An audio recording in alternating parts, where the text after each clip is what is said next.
Hello, this is Lucy McCall of Avala Mesa Miracles.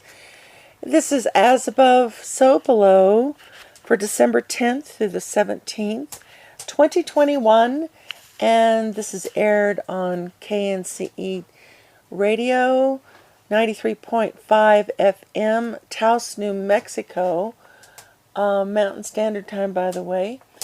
And if you can't get it there, you'll get it on YouTube or on my Facebook or something. But anyway, here we are, and it's a good week. I like the way it looks for the most part. There's a couple of overriding energies. We've got Venus conjunct Pluto, which is in Capricorn. So it's a long period with Venus in Capricorn, and it will, I believe, conjunct Pluto at least 3 times. And I find it interesting it's coming this way because though we do have that every year, and Pluto's been in Capricorn for quite a while, I think since 2008, and so we've had that come around, but with it retrograding, and it did retrograde last time here too, we have a it's kind of cold. Venus and Pluto together brings out this cold and yet obsessive kind of energy. It can be very good for real estate and somewhat more practical with money and being able to make sure money goes in a good direction. But it also can be a little tight and people not wanting to spend much for Christmas. So I hope you get over that, because it's a major thing for a lot of artisans around here to have people spend money this time of year on their creativity. So hopefully you will.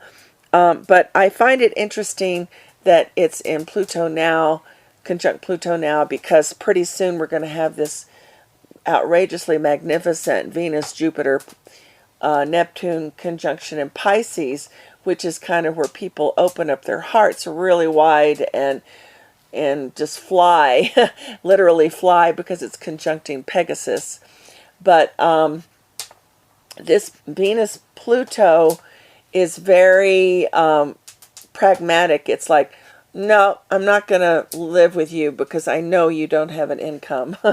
It's that kind of, they're not waiting and having faith about the income.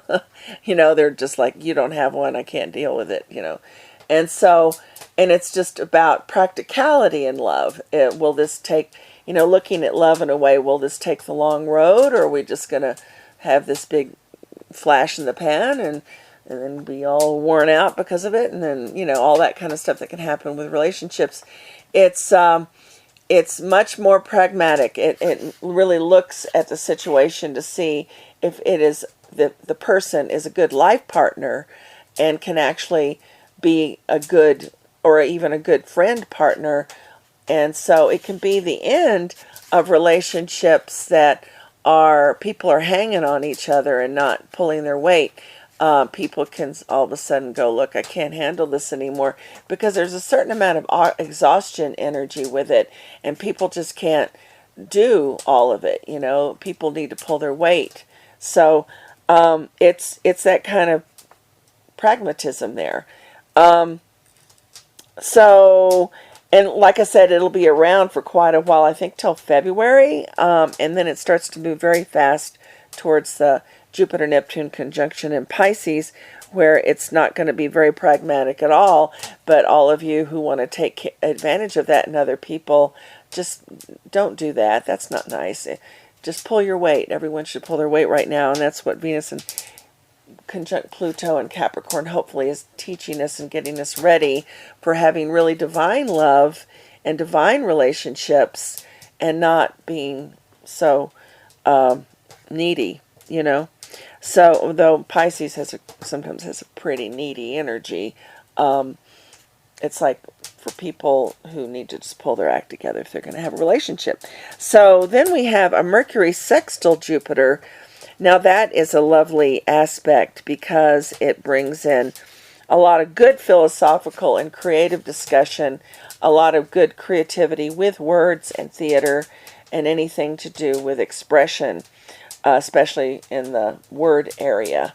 That can also be anything that is dealing with photography and video and those things too. It is a good time.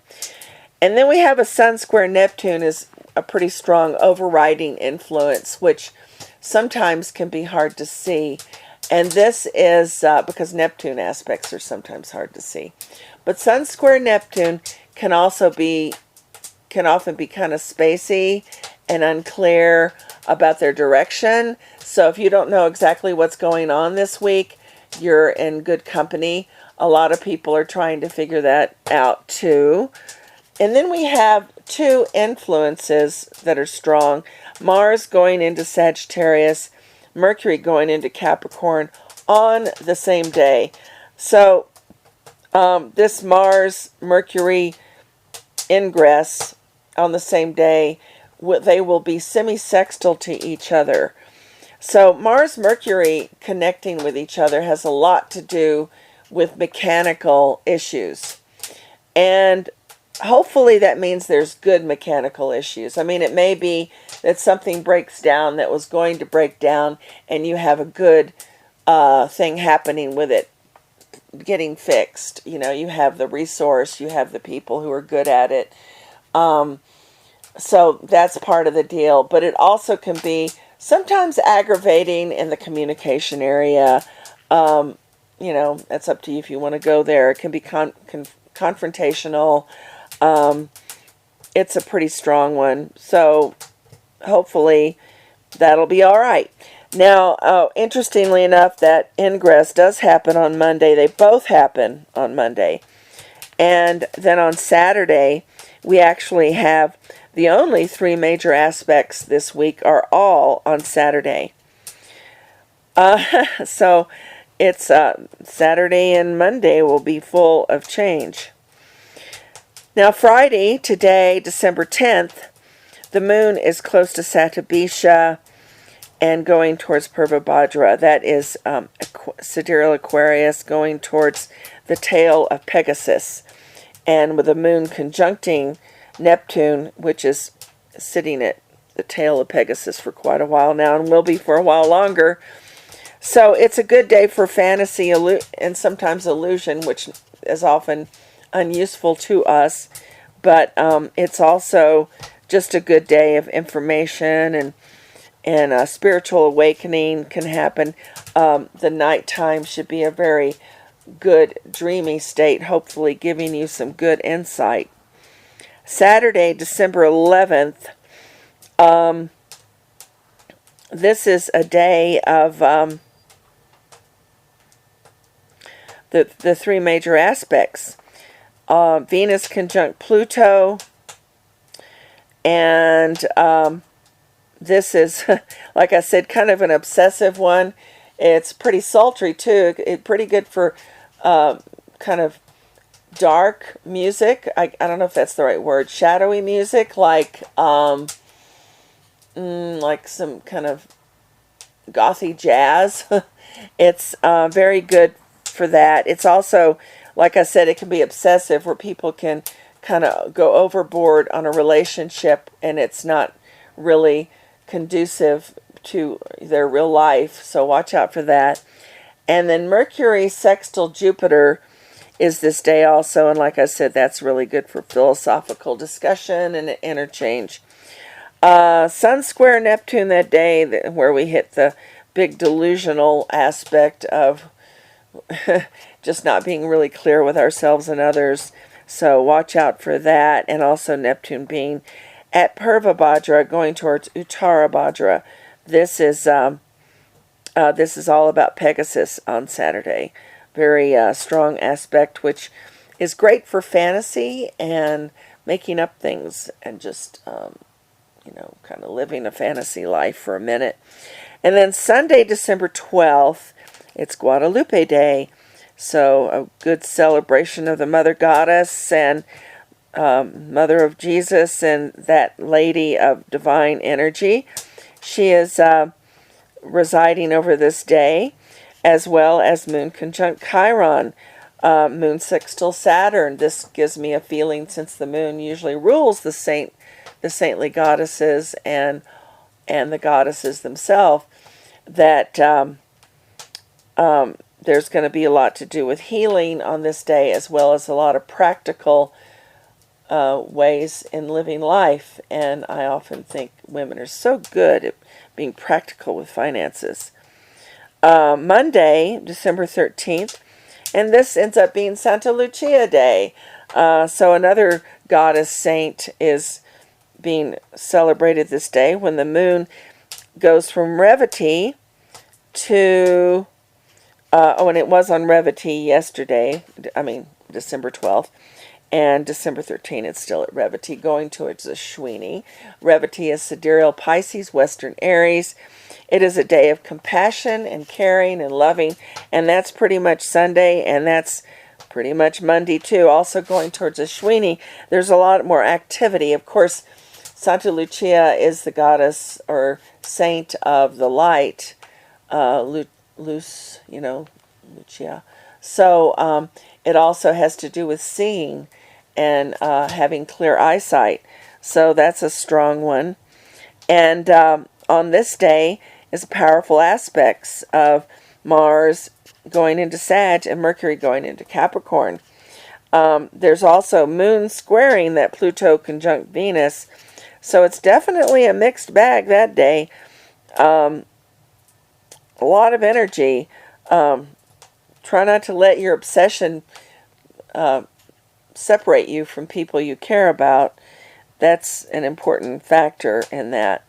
And then Tuesday, the moon is close to Ashwini, going towards Bharani, the divine triangle, and Ashwini is the head of the horse. This is Western Aries going into Taurus. It's a very practical day that way.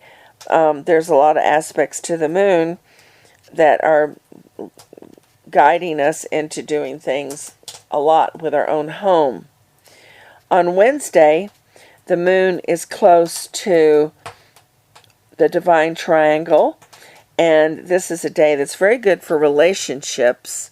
It's a good day to make a commitment to a relationship, and the aspects are moon conjunct Uranus early in the morning, moon sextile Neptune, so it has a very dreamy energy this December 15th on Wednesday.